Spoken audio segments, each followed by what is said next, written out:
Story 1. In July, my ex-fiancé announced he wanted a break to focus on himself. I was sad but tried being understanding while he stayed at his friend's house most nights. The next couple weeks, he left a random mess next to his gym bag: clothes, papers, misc. I started cleaning it up when I noticed a paper with handwriting on it. It was a love note from some random girl. At the end the note said "Heart Maddie." So I posted a picture with the note and my ex in a Facebook group that exposes cheaters. His family, co-workers, friends, and mystery woman all saw and commented about how shitty he is. Turns out she is a co-worker he met at a job he started a couple months before. Never mentioned me. I told the other girl literally about all his shortcomings, how he love bombs the first few months then it all stops, how he finishes in 2 strokes but doesn't care if you come, how over half his checks go towards his truck and he won't help with rent because the rest of his money goes towards his dirt bike. We both end up dumping his ass. She's a young party girl who is popular and ends up talking lots of shit about him to all his co-workers. This even travels to his last workplace where he was a supervisor. People at his parents' church tell them they're disappointed in him. For a guy who really tries hard at looking good, this has hurt his ego, but I still feel like he deserves worse. So we're at the end of October. I had moved out on my own and minding my own business. He texted me a sad-sounding message and mentioned filing bankruptcy, trying to get sympathy, someone to talk to. I ignored his message and had sex with someone else for the first time. I hate being mean, but I am good at it when someone hurts me. I record a video of me flushing the ring down the toilet. I messaged my ex back with the vid. Tell him I'm king someone else, and Zai selfie. When we first broke up I was 160 pounds. I wanted him to see my new 125 pounds body and got a significant pay raise, so I'm feeling confident. He was obviously upset, but I feel like he brought all this on himself. As far as I know, he's miserable right now. He's still binge watching 7 episodes a night of the same show. He finished 10 CIS series from beginning to finish since I moved out. Lol. I feel like I have my revenge. I hope he never cheats on someone else again with this lesson. Honestly, I was so trusting and I feel like it doesn't compare to the pain I felt from the betrayal. First comment. Should have sold the ring and used the money to go on a vacation. Second comment. I'm glad you got your revenge. Your ex is a terrible person. Now it's time to stop focusing on your ex and focus on yourself. Don't give him attention. Ghost him when he texts or messages you. Pretend like he doesn't exist when you see him in person. Sometimes being ignored hurts worse than being yelled at. It's now your time. Do what's best for you and find your happiness. Third comment. They say that the revenge is sweet, and it is. However, it feeds the resentment. And the problem is that resentment is like swallowing poison, hoping that the target of your anger will die. The best revenge is to live large.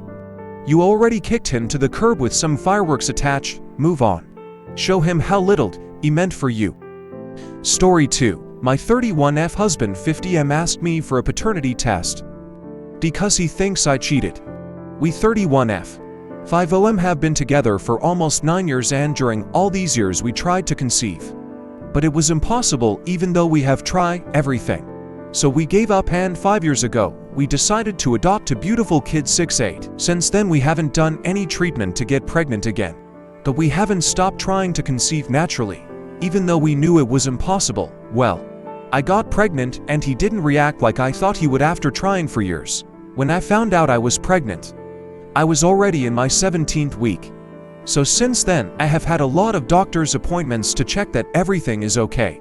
And everything is perfect, but he was so distant that I couldn't even be happy about it. He went with me to most of my doctor's appointments, but he never showed interest in the baby.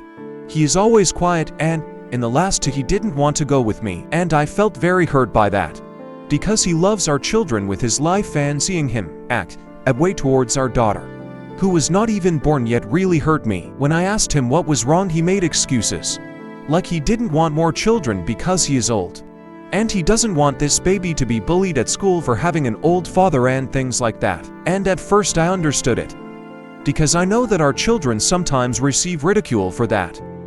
Not because he looks old, because the truth is that he looks very young for his age. but because when our children tell their friends that their father is 50, all of them assumes that he is extremely old and on the verge of death, and that hurt our children a lot. So I believed his excuses and I tried to understand his concerns. But then he continued acting strange, and from one day to the next he asked me for a paternity test. I asked him why, and he said he didn't believe our daughter was his, because he could never get anyone pregnant, not even when he was young. And I know that's true because he always told me that he tried to conceive for years with his ex-girlfriend but was never successful. I understood his fears, so I accepted the paternity test, because I really know that I never slept with anyone other than him and I had nothing to hide. Well, the test came back positive and he apologized for having doubted me. And I told him that I forgave him because it was understandable that he doubted me. But at the same time, I couldn't help but feel bad because he didn't trust me. I never gave him a reason to doubt me. And yet he believed that I deceived him, and even worse, he thought that I cheated on him, that I got pregnant and made him believe that this baby was his. And thinking about it hurts me a lot, and I'm afraid that this pain won't go away. These days he has been different with everything that has to do with our daughter. He is excited.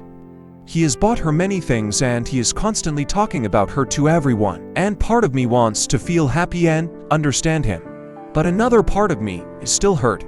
How can I overcome something of this magnitude? For those who asked before deciding to adopt, we visited several specialists, and the last one told him that it was impossible for him to have biological children. That if nothing worked until that moment, it is because it was impossible. And I don't care what you have to say about our age gap, because I didn't ask about it. It was never a problem, and it is not a problem now either. First comment. It emotionally hurts to be doubted when you know you are loyal. I'd imagine you brave-faced it, and now you have feelings caught up to you that your husband needs to understand and validate. Second comment. Yad. I don't think anyone is wrong here entirely, and both people's feelings are valid. You both need to be understanding to each other. Ideally, he would have just said from the beginning something like, "Honey, I hate to doubt you. I never would have thought you would ever cheat on me. But I am so dumbfounded that after all these years and my previous relationships trying with them too, that you got pregnant. I know this is horrible to ask, and I am going to look like a total dick and hurt our trust for who knows how long by even mentioning it. But just as a favor to me and put my mind at ease, can we get a paternity test, just so I won't ever doubt things? I can't stop having doubtful thoughts by moping around and just acting shitty, and then asking you for the test without trying to acknowledge and blunt your inevitable feelings." He made this a lot worse than it needed to be, even if his doubt was only 1 in 1,000, given the circumstance. It's an understandable doubt to have to some degree, but it's never going to feel good to be told there's enough suspicion of infidelity to go through a medical test, though I believe after a certain point in the pregnancy, there's enough of the baby's blood getting past the placenta into the mother's circulatory system that a simple blood sample test is enough to know the paternity to very high certainty. I agree couples therapy is probably useful here. I think it's a great thing just to keep things open and honest at any time. And this seems like a great time to go and touch up the raw feelings.